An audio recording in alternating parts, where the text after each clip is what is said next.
नमस्कार साथियों, आज हम सभी बात करेंगे शिक्षा शास्त्र एवं बाल विकास के कुछ महत्वपूर्ण प्रश्नों पर। देखते हैं साथियों, पहला प्रश्न है, शिक्षा के उद्देश्यों का वर्गीकरण होता है।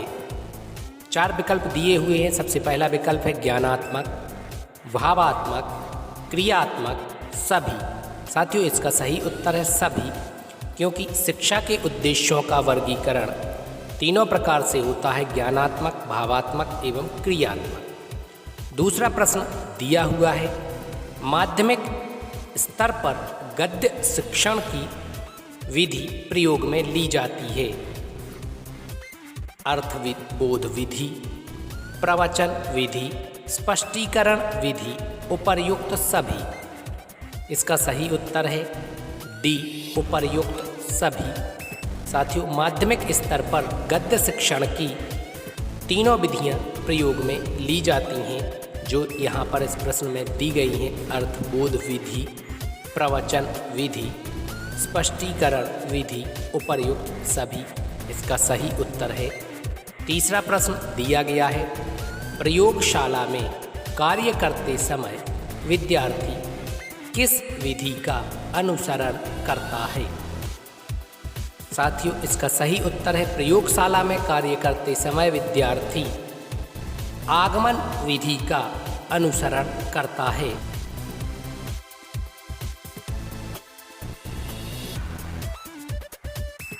चौथा प्रश्न है, शिक्षा के उद्देश्यों का वर्गीकरण किया है। साथियों, शिक्षा के उद्देश्यों का वर्गीकरण B.S. ब्लूम के द्वारा किया गया है। अगला प्रश्न है, भाषा की प्रथम सार्थक इकाई होती है। साथियों, भाषा की प्रथम सार्थक इकाई शब्द होती है। हिंदी गद्य शिक्षण की मुख्य विधि है। हिंदी गद्य शिक्षण की मुख्य विधि ABC अर्थात तीनों हैं, उद्बोधन विधि, प्रवचन विधि, स्पष्टीकरण विधि, अर्थात इसका उत्तर है उपर्युक्त सभी। अगला प्रश्न है, प्राथमिक कक्षाओं के विद्यार्थियों के लिए कौन सी विधि आपकी दृष्टि में उत्तम होगी। प्राथमिक कक्षाओं के विद्यार्थियों के लिए कौन सी विधि आपकी दृष्टि में उत्तम होगी। व्याख्यान विधि, समस्या समाधान विधि, आगमन विधि, निगमन विधि। प्राथमिक कक्षाओं के विद्यार्थियों के लिए आगमन विधि अर्थात आंसर सी सही होगा। अगला प्रश्न है, सूक्ष्म से स्थूल की ओर शिक्षण सूत्र की पालना किस विधि में स्पष्ट दिखाई देती है। सूक्ष्म से स्थूल की ओर शिक्षण सूत्र की पालना किस विधि में स्पष्ट दिखाई देती है। यह दिखाई देता है ए, आगमन विधि, बी, निगमन विधि, सी, प्रदर्शन विधि, डी, प्रोजेक्ट विधि। इसका सही उत्तर है बी, निगमन विधि। अगला प्रश्न है, शिक्षण अधिगम प्रबंधन प्रत्यय के प्रवर्तक हैं। शिक्षण अधिगम प्रबंधन प्रत्यय के प्रवर्तक I.K. डेविस अर्थात आंसर डी सही है। I.K. डेविस शिक्षण अधिगम प्रबंधन प्रत्यय के प्रवर्तक हैं। अगला प्रश्न है, हिंदी भाषा अधिगम के कारण होते हैं। साथियों, हिंदी भाषा अधिगम के कारण में जो इस उत्तर में ABC तीनों दिए हैं वह सभी हैं। हिंदी भाषा अधिगम के कारण भाषा विज्ञान, व्याकरण, भाषा कौशल अर्थात उपर्युक्त सभी हैं। मातृभाषा का अर्थ है ए, परिवार की भाषा, माँ की भाषा, पिता की भाषा, उपर्युक्त सभी। साथियों, मातृभाषा का अर्थ है परिवार की भाषा, माँ की भाषा, पिता की भाषा अर्थात इसका उत्तर डी, उपर्युक्त सभी सही है। बालक को भाषा शिक्षण में शिक्षा देने का माध्यम होना चाहिए। बालक को मातृभाषा में शिक्षा देने का माध्यम होना चाहिए। अगला प्रश्न है, बालकों में किशोरावस्था का आरंभ माना जाता है। ए 6 वर्ष की आयु में, बी 18 वर्ष की आयु में, सी 21 वर्ष की आयु में, डी 12 वर्ष की आयु में। इसका सही उत्तर है डी 12 वर्ष की आयु में। अगला प्रश्न है, बुद्धि का द्वितत्व सिद्धांत दिया। ए स्पीयरमैन, बी थॉर्नडाइक, सी कोहलर, डी जेम्स। साथियों, इसका सही उत्तर है ए स्पीयरमैन के द्वारा बुद्धि का द्वितत्व सिद्धांत दिया गया। अगला प्रश्न है, ब्लूम के अनुसार शिक्षा के उद्देश्य कितने प्रकार के होते हैं। इसका सही उत्तर है ब्लूम के अनुसार शिक्षा के उद्देश्य 3 प्रकार के होते हैं। थॉर्नडाइक ने अधिगम के कितने गौण नियम बताए हैं।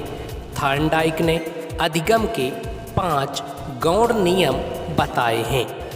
शिक्षा और मनोविज्ञान को जोड़ने वाली कड़ी कौन सी है। शिक्षा और मनोविज्ञान को जोड़ने वाली कड़ी मानव व्यवहार है। डी इसका उत्तर सही है। जीवन इतिहास विधि का प्रयोग सर्वप्रथम किसने किया था। जीवन इतिहास विधि का प्रयोग सबसे पहले टाइडमैन ने किया था। राष्ट्रीय एकता का प्रमुख आधार क्या है। राष्ट्रीय एकता का प्रमुख आधार शिक्षा है। राष्ट्रीय एकता का प्रमुख आधार शिक्षा है। इसके बाद अगला प्रश्न है, बाल्यावस्था को जीवन का अनोखा काल किसने बताया है। बाल्यावस्था को जीवन का अनोखा काल कोल व ब्रूस ने बताया। सीखने के सफल अनुभव अधिक सीखने की प्रेरणा देते हैं। यह किसका कथन है। सीखने के सफल अनुभव अधिक सीखने की प्रेरणा देते हैं। यह कथन फ्रेंडसन का है। दोहराने की प्रवृत्ति किस अवस्था में होती है। दोहराने की प्रवृत्ति शैशवावस्था में होती है। शिक्षा को मनुष्य और संपूर्ण समाज का निर्माण करना चाहिए। यह किसका कथन है। पुनः ध्यान दें, शिक्षा को मनुष्य और संपूर्ण समाज का निर्माण करना चाहिए। यह किसका कथन है। यह कथन डॉक्टर राधाकृष्णन जी का है। अंधे बालक किस लिपि के द्वारा पढ़ सकते हैं। अंधे बालक ब्रेल लिपि के द्वारा अपना अध्ययन कर सकते हैं अथवा पढ़ सकते हैं। जीवन के किस काल को तूफान तथा संघर्ष की अवस्था कहा जाता है। जीवन के किस काल को तूफान अथवा संघर्ष की अवस्था कहा जाता है। साथियों, किशोरावस्था को जीवन के तूफान अथवा संघर्ष की अवस्था कहते हैं। अगला प्रश्न है, बाल्यावस्था होती है। साथियों, बाल्यावस्था 5 वर्ष से 12 वर्ष तक होती है। व्यवहार का विज्ञान माना जाता है। व्यवहार का विज्ञान मनोविज्ञान को माना जाता है। जीवन पर्यंत चलने वाली एक प्रक्रिया क्या है। जीवन पर्यंत चलने वाली एक प्रक्रिया शिक्षा है, जो कि जीवन पर्यंत चलती है। किंडरगार्टन शिक्षण पद्धति का विकास किया। किंडरगार्टन शिक्षण पद्धति का विकास फ्रोवेल ने किया। किंडरगार्टन किस भाषा का शब्द है। किंडरगार्टन जर्मन भाषा का शब्द है। किंडरगार्टन का शाब्दिक अर्थ है। किंडरगार्टन का शाब्दिक अर्थ है बच्चों का बगीचा। किंडरगार्टन का अभिप्राय है। किंडरगार्टन का अभिप्राय बालवाड़ी से है। किंडरगार्टन को हिंदी में बालवाड़ी भी कहते हैं। जिस ढंग से शिक्षक शिक्षार्थी को ज्ञान प्रदान करता है उसे रिक्त स्थान विधि कहते हैं। जिस ढंग से शिक्षक विद्यार्थी को ज्ञान प्रदान करता है उसे शिक्षण विधि कहते हैं। यहाँ पर सा शिक्षण रिक्त स्थान में भरा जाएगा, उसे शिक्षण विधि कहते हैं। प्रश्नोत्तर अथवा समस्या समाधान विधि के प्रतिपादक हैं। प्रश्नोत्तर अथवा समस्या समाधान विधि के प्रतिपादक सुकरात हैं। महात्मा गांधी द्वारा प्रतिपादित शिक्षण विधि कौन सी है? महात्मा गांधी द्वारा प्रतिपादित शिक्षण विधि का नाम बेसिक शिक्षा पद्धति है। आगमन विधि के प्रतिपादक कौन हैं? आगमन विधि के प्रतिपादक अरस्तु हैं। प्रश्न क्रमांक 37, संवाद विधि के प्रतिपादक कौन हैं? साथियों, संवाद विधि के प्रतिपादक प्लेटो हैं। निगमन विधि के प्रतिपादक कौन हैं? निगमन विधि का प्रतिपादन प्लेटो ने किया। मूल्यांकन विधि के प्रतिपादक कौन हैं? मूल्यांकन विधि के प्रतिपादक J.M. राइस हैं। खेल विधि के प्रतिपादक कौन हैं? हेनरी कोल्डवेल कोक खेल विधि के प्रतिपादक हैं। डाल्टन विधि के प्रतिपादक कौन हैं? हेलन पार्कहर्स्ट डाल्टन विधि के प्रतिपादक हैं। डाल्टन विधि के प्रतिपादक के उपरांत पूछा गया है, सूक्ष्म शिक्षण विधि के प्रतिपादक कौन हैं? सूक्ष्म शिक्षण विधि के प्रतिपादक रॉबर्ट हैं।